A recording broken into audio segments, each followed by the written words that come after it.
The work that you're avoiding is the reason why you're not manifesting the thing. The work that you are avoiding is the reason why you are not manifesting the thing.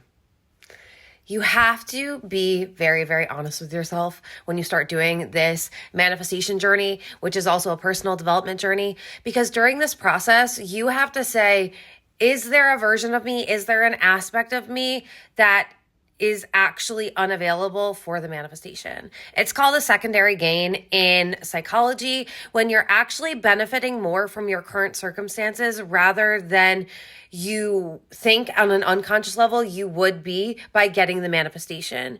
The problem being, though, if you have a duplicitous mind, if your unconscious believes something other than what you consciously desire, your unconscious will always win.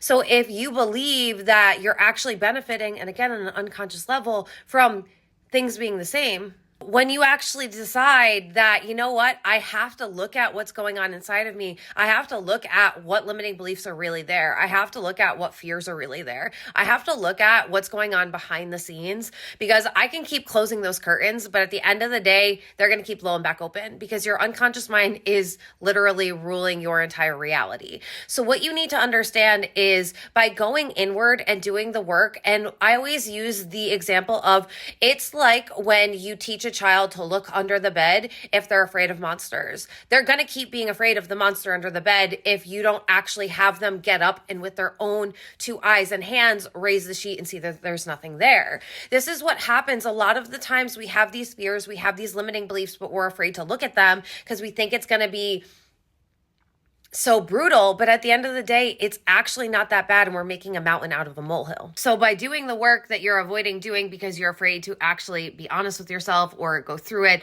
or whatever the fear is, if you actually just turn around and face that fear just like the monster that isn't under the bed, you're going to realize that you're able to actually transcend it and break that pattern so much faster because of the fact that you were willing to just take accountability, be vulnerable, and really look at what's coming up for you. But if you keep avoiding it, you're going to keep staying in the same pattern. You're going to keep repeating the same cycle. So the only way to cut that shit in the bud is to break it, is to look at it, is to be honest with yourself. And once you do this, then you can manifest anything that you desire, because you're always looking at your beliefs. You're always transcending them. You're always proving that that limiting belief doesn't have to be true, uninstalling it, reinstalling a new belief, and then you're always winning.